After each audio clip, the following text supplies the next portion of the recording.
Selamat malam dan selamat Sabat saudara-saudara sekalian. Pada malam hari Sabat ini kita patut bersyukur masih diberikan kesempatan untuk bisa bersama-sama mempelajari dan mendiskusikan firman Tuhan. Kedatangan Yesus yang kedua kali adalah satu topik yang seharusnya tidak habis-habis diperbincangan di kalangan umat Tuhan. Saudara dan saya sebagai The Seventh-day Adventist adalah yang benar-benar menunggu kedatangan Yesus yang kedua kali. Artinya dengan keadaan apapun di dunia ini, kita sebagai anggota SDA tidak akan lari dari misi kita menyegerakan kedatangan Yesus yang kedua kali. Tidak terpengaruh dengan masalah yang ada di sekitar kita, bahkan dalam diri kita masing-masing. Walaupun banyak pengejek-pengejek yang mengatakan bahwa kedatangan Yesus yang kedua kali sudah dihotbahkan dari dulu sampai sekarang, tetapi tidak pernah terjadi. Kita tidak akan goyah dengan hal-hal semacam itu. Yang perlu kita lakukan adalah mempersiapkan setiap saat ketika Yesus datang kedua kali, maka kita akan masuk dan mewarisi kerajaan Tuhan. Saudara-saudara sekalian, topik kita pada malam ini tentang kedatangan Yesus zaman Ellen White. Pada zaman Sister White masih hidup, potensi kedatangan Yesus yang kedua kali sudah bisa dipastikan terjadi. Dan ini perlu dipelajari oleh kita semua umat-umat Tuhan. Dan kita percaya bahwa sejarah akan terulang kembali. Sejarah akan terulang kembali. Oleh karena itu kita perlu mempelajari semua sejarah, apalagi yang berhubungan dengan kedatangan Yesus yang kedua kali. Saudara-saudara sekalian, sebelum kita masuk di dalam pembahasan khusus ini, mari kita lihat bagan yang berikut. Kita sekarang ini berada di tahun 2022. Dan di dalam pelajaran-pelajaran yang kita pelajari sebagaimana yang dinyatakan di dalam Alkitab dan juga tulisan-tulisan inspirasi roh nubuat, maka kita bisa melihat kesimpulan tentang peristiwa-peristiwa yang akan terjadi ke depan sampai kedatangan Yesus yang kedua kali. Peristiwa besar yang kita sementara tunggu yang ada di depan kita, yang pertama adalah disahkannya undang-undang hari Minggu atau Sunday Law yang akan disahkan di Amerika Serikat. Dan itu yang sementara kita tunggu. Nubuatan inilah sebagian besar umat-umat Tuhan sementara memperhatikan semua kejadian-kejadian yang ada di dunia ini, khususnya yang terjadi sesuai dengan Wahyu pasal 13, yang terjadi kepada binatang yang pertama, binatang yang kedua, dan juga peran dari spiritisme itu. Ketiga serangkai dunia ini, mereka harus kita perhatikan, dan semua akan menuju kepada puncaknya ketika Sunday Law itu disahkan di Amerika Serikat. Dan itu kita perlu perhatikan dan kita perlu tahu semuanya itu. Karena memang kita sementara menuju ke sana dengan memperhatikan tanda-tanda. Jadi ini yang pertama yang akan kita lihat ke depan berdasarkan petunjuk nubuatan yang ada. Setelah itu, maka ada pemeteraian kepada umat-umat Tuhan SDA. Jadi sekarang ini masih ada dua kelompok. yang dikatakan lalang dan gandum. Nanti setelah sandelo itu disahkan, maka kita akan mengetahui dengan jelas mana lalang, mana gandum. Saat orang-orang yang ada di SDA ini dimeteraikan secara global. Pemeteraian ada dua. Yang pertama, dimeteraikan oleh Tuhan dengan meterai Allah yang hidup menjadi kelompok yang akan diselamatkan. Yang satu kelompok lagi adalah tanda binatang. Tentunya tidak akan diselamatkan. Jadi ini petunjuk nubuatan yang kita perlu perhatikan. Setelah itu, maka umat-umat Tuhan SDA yang sudah dimeteraikan, mereka itu jadi dua kelompok juga. Di mana satu kelompok adalah mereka yang akan masuk menjadi 144.000 yang tidak akan mengalami kematian sama sekali sampai Yesus datang untuk menjemput mereka.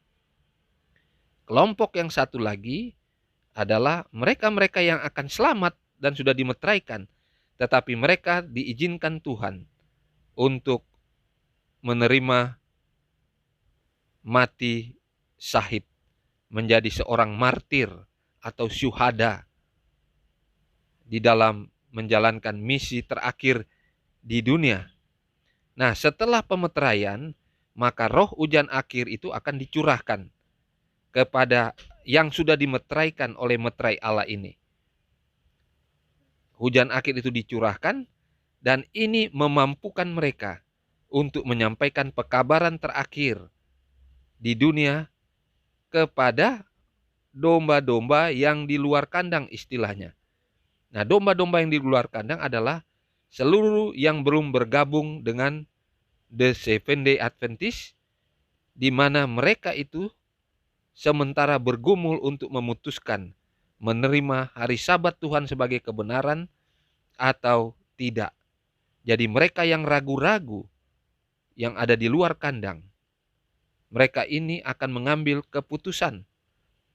Setelah umat-umat Tuhan yang dimeteraikan ini menyampaikan pekabaran, setelah roh hujan akhir dicurahkan, mereka akan sanggup untuk menyampaikan pekabaran yang diistilahkan dengan seruan nyaring, loud cry.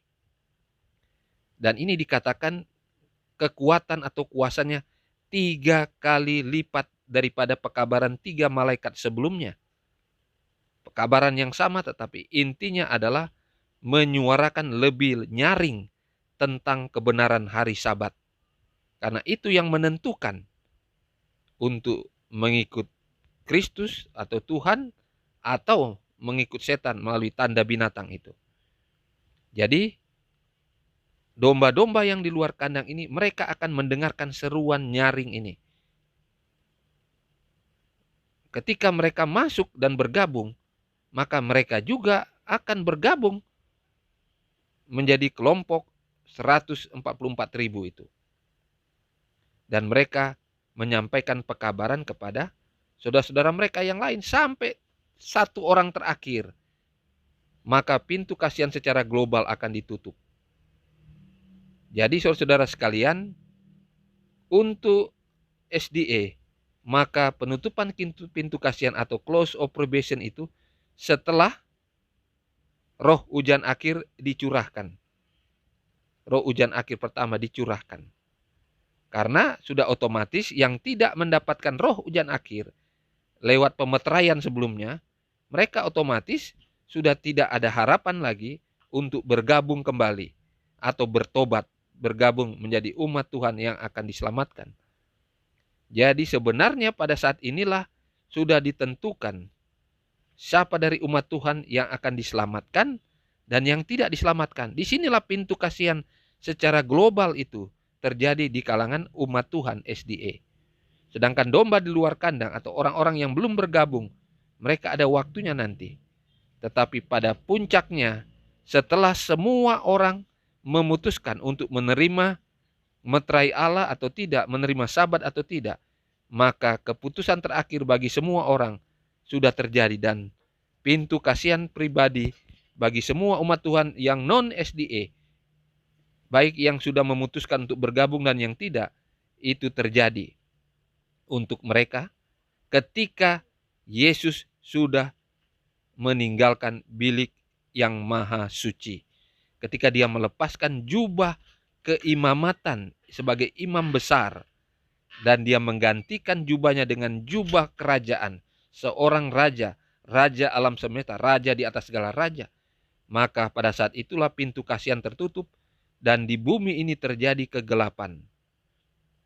Roh Kudus diangkat dan terjadilah semua yang harus terjadi. Peperangan, kehancuran, bencana-bencana itu terjadi. Diistilahkan di dalam buku Wahyu, ketika keempat malaikat melepaskan keempat mata angin yang ada, di mana kehancuran dunia yang lalu-lalu ditahan oleh para malaikat ini, dilepaskan pada saat itu. Setelah pintu kasihan pertobatan, close of probation untuk manusia tertutup. Jadi inilah yang terjadi pada saat itu. Dan setelah itu, maka umat Tuhan masuk di dalam masa kesukaran besar, di mana 7 malapetaka itu dicurahkan ke bumi oleh Tuhan, dan 7 malapetaka ini akan kena kepada orang-orang yang menerima tanda binatang. Dan mereka semua, binatang dan patungnya, semua yang menerima tanda binatang akan kena kepada 7 malapetaka ini. Sedangkan umat-umat Tuhan yang masuk dalam 144.000 yang tidak akan mati lagi ini, mereka menjadi sasaran penganiayaan dan pembunuhan kepada mereka. Karena mereka berpikir, yang orang-orang yang menerima tanda binatang ini dan juga semua yang bergabung di sana, mereka berpikir semua malapetaka, 7 malapetaka ini diakibatkan oleh umat Tuhan yang tidak menerima tanda binatang itu hari Minggu itu. Jadi inilah yang terjadi. Dan pada masa kesukaran besar ini, umat Tuhan semua dituntun oleh para malaikat untuk pergi ke tempat-tempat terpencil, ke goa-goa, ke gunung-gunung, ke hutan-hutan, di mana mereka akan dilindungi dalam beberapa waktu selama masa kesukaran besar. Dan disinilah umat-umat Tuhan akan mendapatkan makanan yang diberikan oleh malaikat langsung. Dan makanan ini tidak ada daging, tidak ada ikan. Semua tumbuh-tumbuhan sebagaimana pada zaman Adam dan Hawa pertama kali sebelum berdosa. Tumbuh-tumbuhan di sana. Biji-bijian, kacang-kacangan, buah-buahan, plus sayur-sayuran. Jadi inilah yang akan dimakan oleh umat-umat Tuhan yang ada. Jadi saat-saat sekarang inilah kita harus melatih diri kita untuk tidak makan makanan daging, ikan, karena pada saat masa kesukaran besar, tidak ada lagi makanan-makanan seperti itu.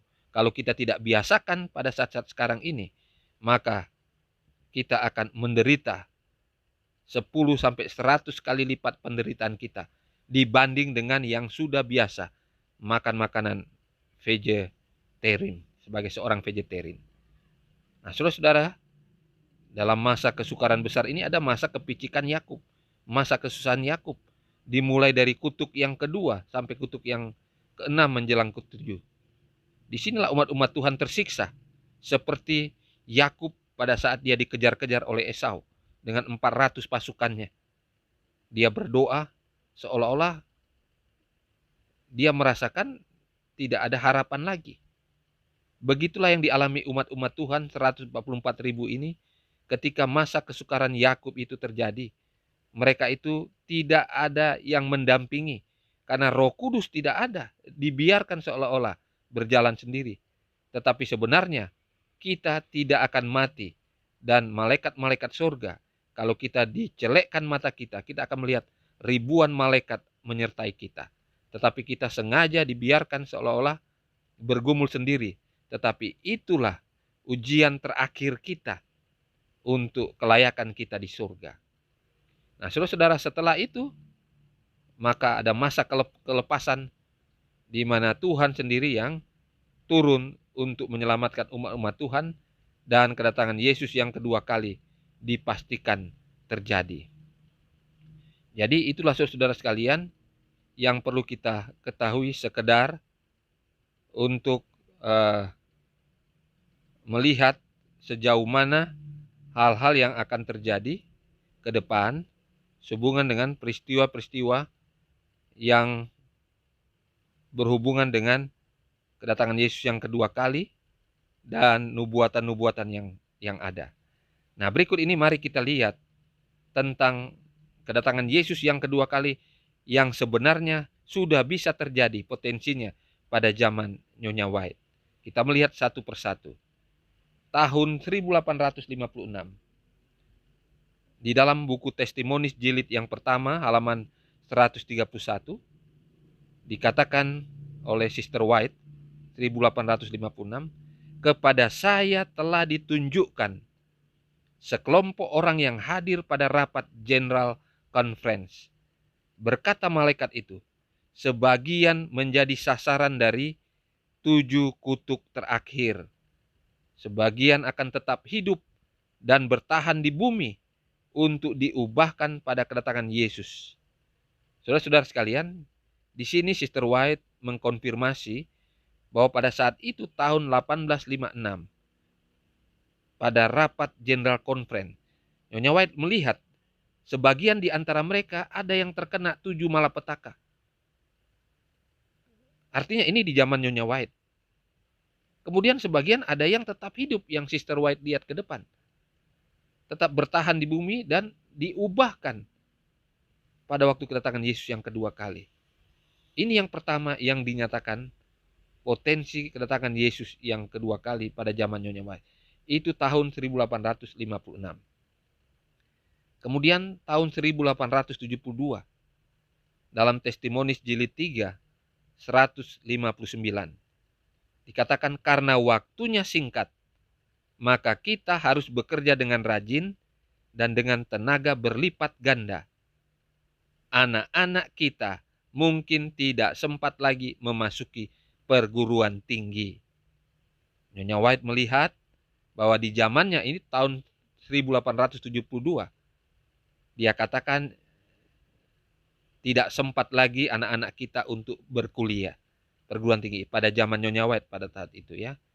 Jadi itu yang dikatakan karena kedatangan Yesus sudah dekat. Tahun 1876 di dalam letter 48 dikatakan, sungguh tidaklah bijaksana untuk mempunyai anak sekarang ini. Maksudnya tahun 1876. Tidak bijaksana punya anak tahun itu. Waktunya singkat. Bahaya akhir zaman sudah datang menimpa kita. Dan anak-anak kecil kebanyakan akan binasa sebelum ini.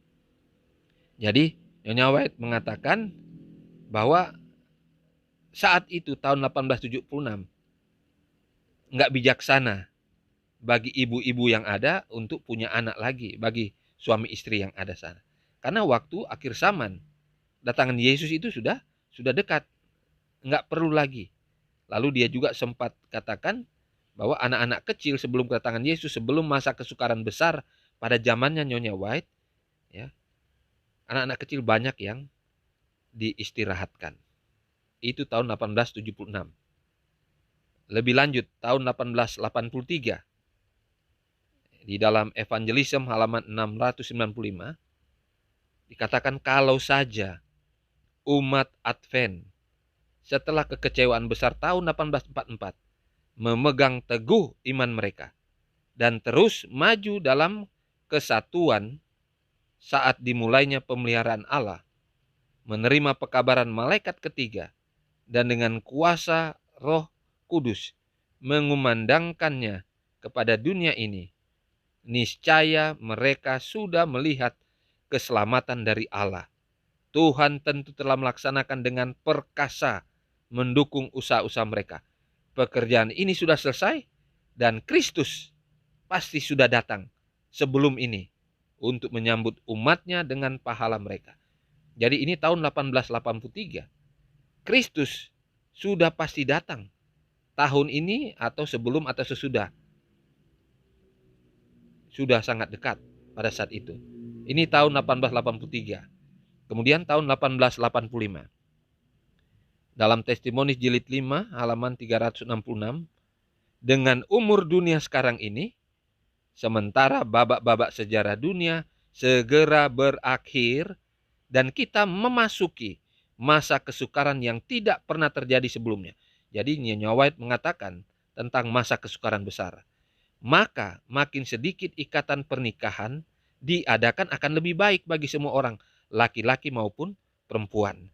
Jadi karena sudah dekat masa kesukaran besar, Nyonya White katakan janganlah menikah lagi yang sudah pacaran. Jangan menikah, laki ataupun perempuan. Ini tahun 1885. Tahun 1888 di dalam kutipan Roh Nubuat ini, akan tiba saatnya tidak lama lagi dari sekarang, maka sebagian dari kita yang percaya akan tetap hidup di dunia ini dan akan menyaksikan kegenapan yang sudah dinyatakan, serta mendengar suara penghulu malaikat dan bunyi sangkakala Allah yang akan bergema dari pegunungan, dari dataran dan dari lautan sampai ke ujung bumi. Tahun 1888 Sister White katakan, nggak lama lagi akan terdengar sangkakala Tuhan, penghulu malaikat Tuhan, di mana kedatangan Yesus kedua kali itu akan terjadi. Kemudian tahun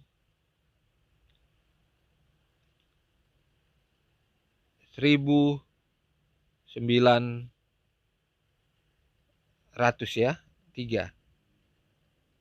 seandainya maksud Allah diselesaikan oleh umatnya dalam menyampaikan kepada dunia pekabaran rahmatnya, Kristus sudah datang sebelum ini. Sudah datang ke dunia dan orang-orang kudus sudah menerima sambutan selamat datang dalam kota kudus Allah. Testimoni jilid 5, jilid 6 halaman 450. Jadi ini pernyataan yang jelas sekali bahwa tahun 1903 ini Yesus sudah bisa datang. Bukan cuma datang dikatakan ini.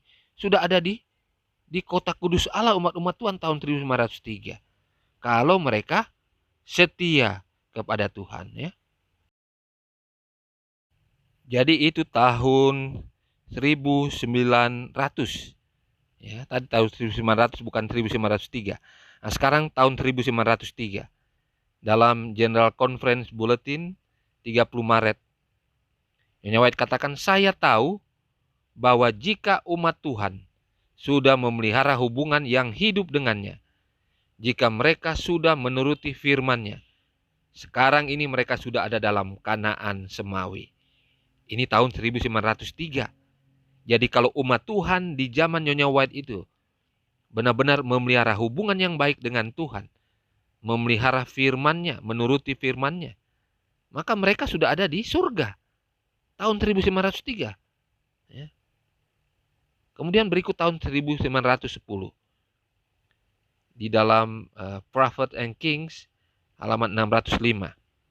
Beberapa orang yang saat ini hidup di bumi akan melihat kata-kata ini. Penganiayaan Wahyu 12 ayat 17 digenapi. Penganiaya, penguasa, pendeta, anggota gereja akan bersekongkol melawan mereka, pemelihara Sabat, untuk mengamankan popularitas dan perlindungan legislator, akan tunduk pada tuntutan hukum hari Minggu. Tahun 1910 Nyonya White melihat bahwa di kalangan umat-umat Tuhan sendiri ada yang menjadi penganiaya, tunduk kepada tuntutan hari Minggu, lalu menganiaya umat-umat Tuhan pemelihara Sabat. Jadi di kalangan umat-umat Tuhan, pendetakah, anggota gereja, mereka akan menganiaya umat-umat Tuhan yang sejati.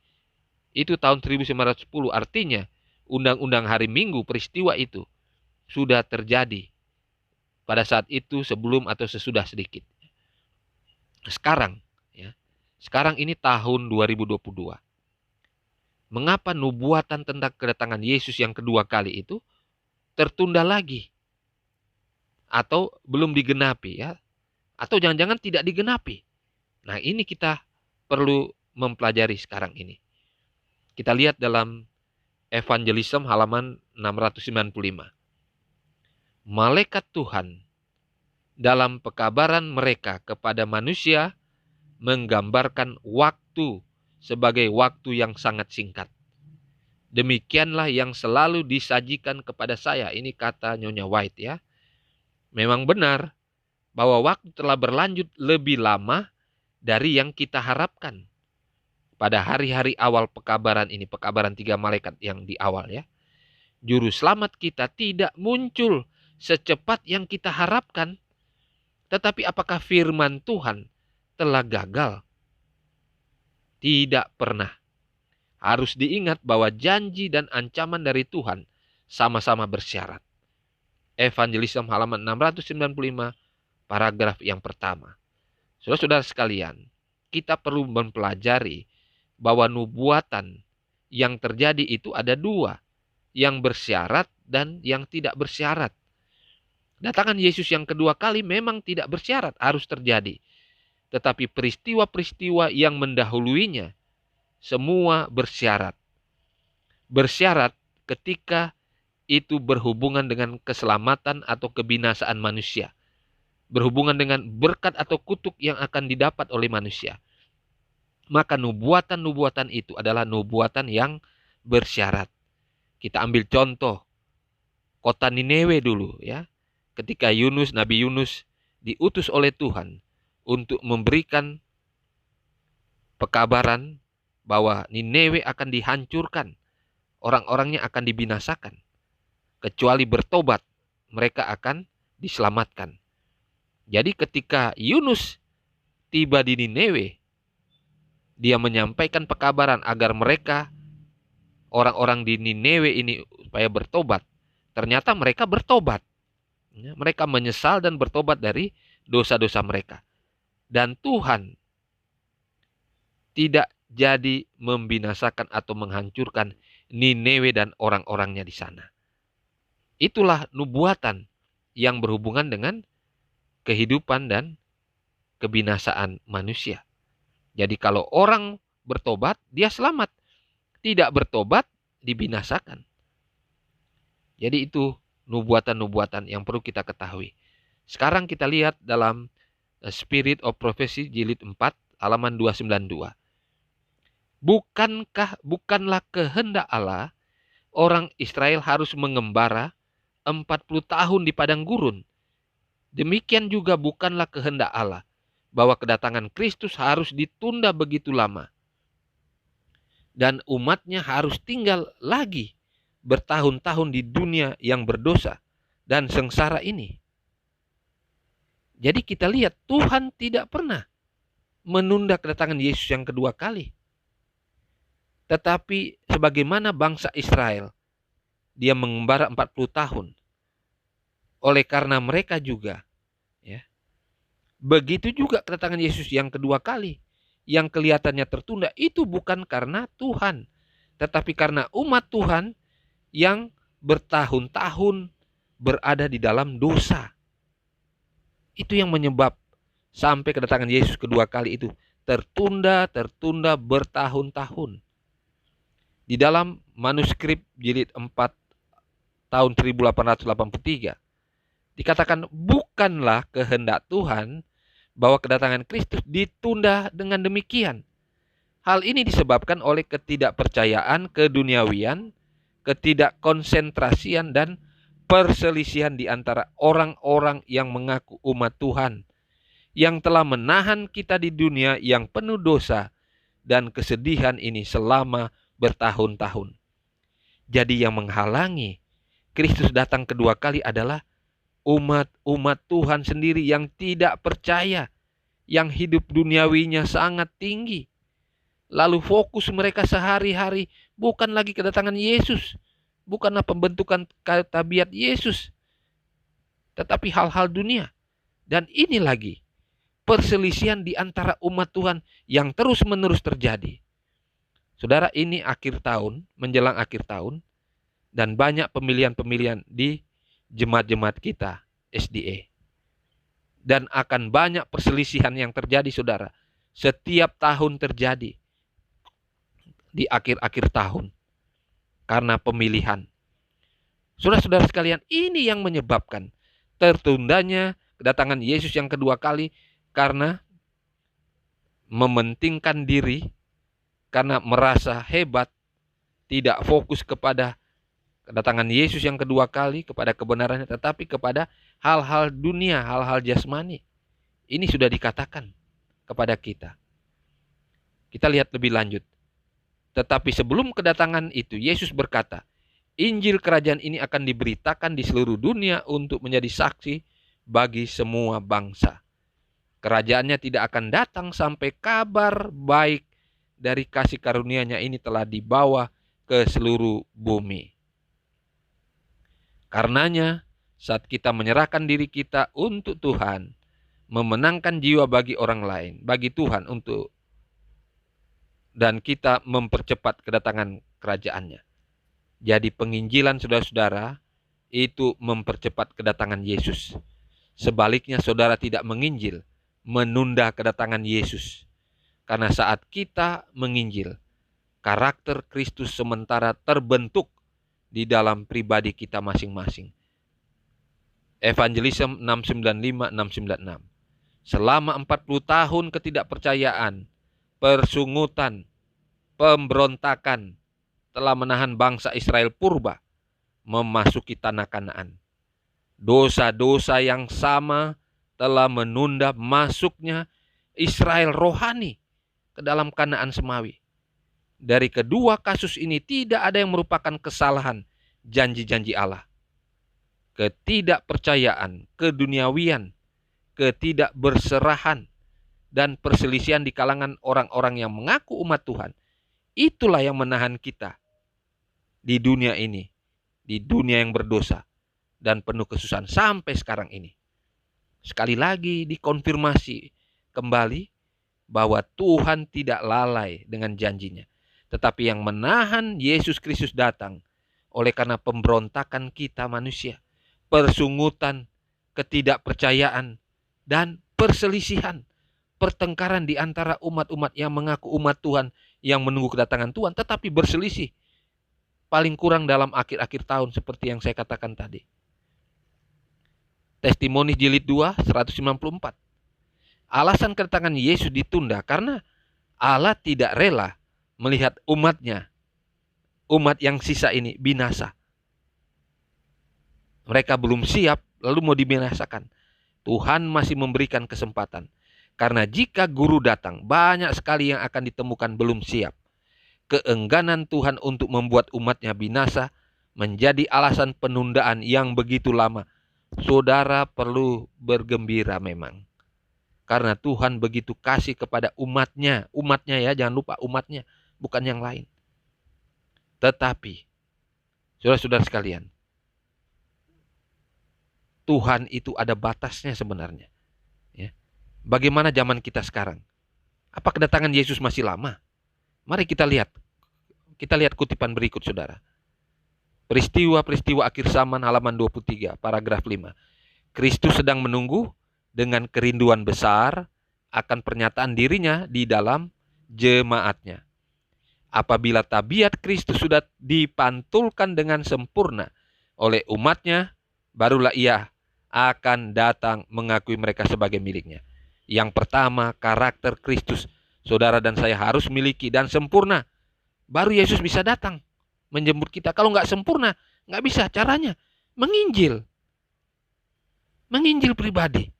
Itu mempercepat kedatangan Yesus sekaligus membentuk karakter Yesus bagi masing-masing kita. Yang berikutnya, Christ Object Lesson halaman 69. Kesempatan bagi setiap orang Kristen tidak hanya menantikan melainkan mempercepat kedatangan Yesus yang kedua kali.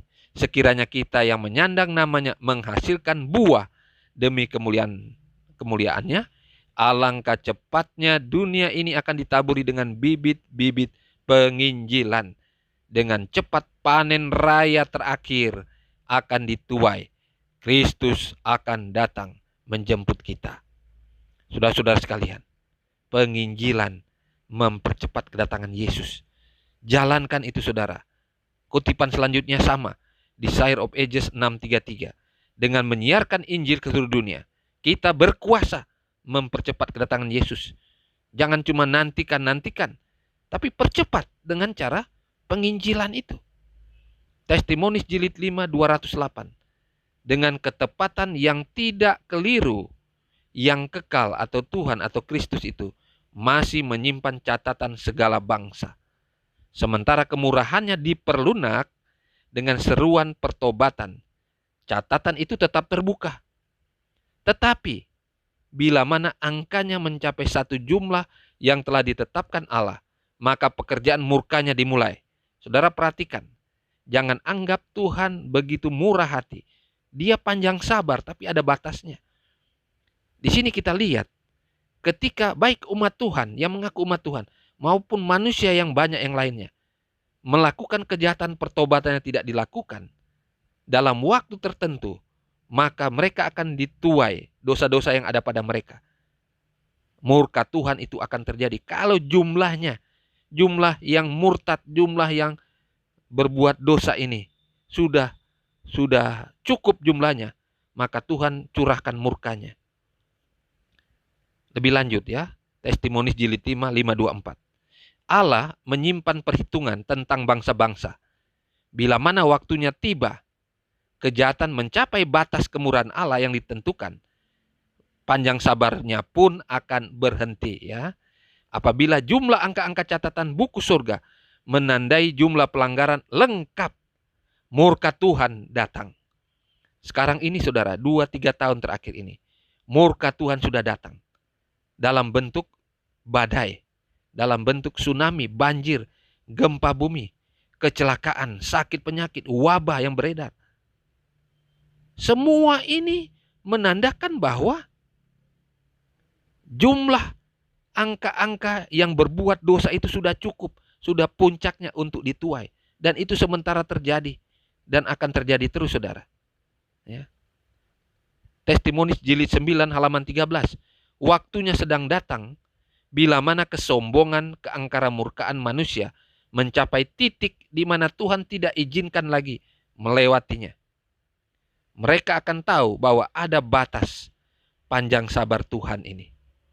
Ada batasnya saudara. Sekali lagi ada batasnya.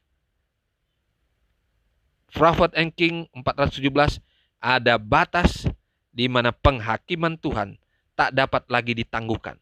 Jadi kalau jumlahnya sudah cukup tercatat di sorga, pelanggaran-pelanggaran dosa-dosanya dan ini sudah puncak, nggak bisa ditoleransi lagi, maka murka Tuhan, penghakiman Tuhan terjadi di muka bumi ini. Tidak pandang bulu saudara, saudara umat Tuhan atau bukan yang mengaku umat Tuhan, kalau sudah sampai pada batas kepanjang sabar Tuhan, saudara tidak bertobat, tidak kembali ke jalan yang benar, saudara dituai juga selain yang di luar sana. Dunia ini bukannya tanpa seorang penguasa. Rangkaian peristiwa yang akan datang ada di tangan Tuhan. Yang mulia di surga menentukan nasib bangsa-bangsa dan juga kepentingan gerejanya. Semua di bawah pengendaliannya. Tuhan atur semuanya. Gambaran perlambang ini, ya, ular tedung di padang belantara mempunyai dua makna. Dari lambang itu umat Tuhan mempelajari bukan hanya kekuatan fisik bumi ini berada di bawah pengendalian Halik pencipta, tapi pergerakan keagamaan bangsa-bangsa juga di bawah pengendalian Tuhan. Jadi Tuhan tahu waktunya. Hal ini benar, khususnya yang bertalian dengan pemaksaan pemeliharaan hari Minggu. Tuhan jaga 4 mata angin di penjuru dunia ini, sementara ditahan, belum dilepas. Tuhan jaga semua, kekacauan, peperangan, dan lain sebagainya. Saudara-saudara sekalian, apakah saudara percaya bahwa sebenarnya umur dunia ini adalah 6.000 tahun? 6.000 tahun saudara. Pertikaian besar antara Kristus dan setan di dalam kemenangan akhir 544. berlangsung selama hampir 6.000 tahun, segera akan berakhir. Saudara, ini nggak lama lagi berakhir. Nggak lama lagi umur dunia 6.000 tahun, saudara. Di dalam The Great Controversy halaman 88 dikatakan bahwa pertentangan besar antara Kristus dan setan yang sudah berlangsung selama 6.000 tahun ini akan segera ditutup, ya. Di dalam Minggu Ciptaan, dalam Signs of the Times 20 Maret 1879, dalam Minggu Penciptaan hanya berlangsung selama 7 hari literal. Dan dunia ini sekarang berlangsung 6.000 tahun. 1.000 tahun di mana? Itulah di surga nanti. Jadi itu secara arti simbol menandakan bahwa kita akan beristirahat, bersabat selama 1.000 tahun di surga. 6.000 tahun di dunia, 1.000 tahun di surga. 7 tahun, 7 hari literal di bumi ini. Sekarang yang berikut, saudara. Dalam Kemenangan Akhir 343. Pada tahun 31 Masehi. Dikatakan pada saat itulah, ya, ketika Yesus mati di kayu salib. Tahun 31. Pada saat itu genap umur bumi ini 4.000 tahun. 4.000 tahun. Umur dosa di bumi sejak Adam dan Hawa berdosa dihitung sampai Yesus mati di kayu salib, umur bumi 4.000 tahun. Kalau begitu, berapa 6.000 tahun umur bumi ini? Tahun berapa? Maka kalau kita tambahkan 2.000, itu tahun 2031. Itu yang dinyatakan di ini. Nah, saudara-saudara sekalian, dengan demikian kita tahu bahwa Tuhan punya waktunya. Dan apa yang dinyatakan dalam tulisan-tulisan inspirasi roh nubuat ini adalah ilham dari Tuhan juga. Dan kita percaya itu.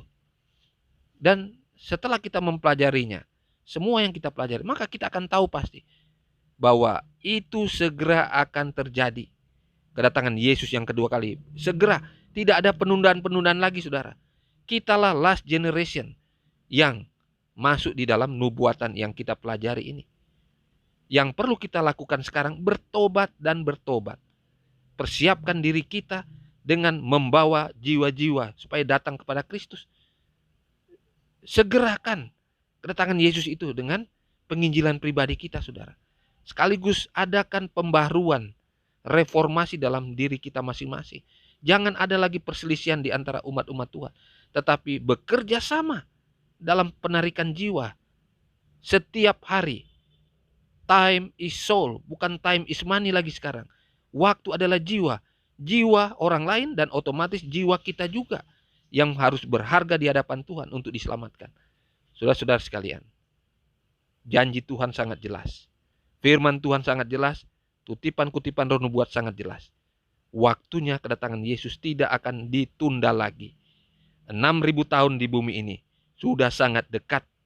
Dia akan habis ketika dosa itu akan diakhiri.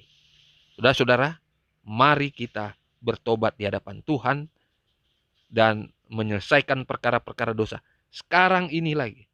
Jangan menunda dan jangan menunda. Maranatha, Yesus segera datang.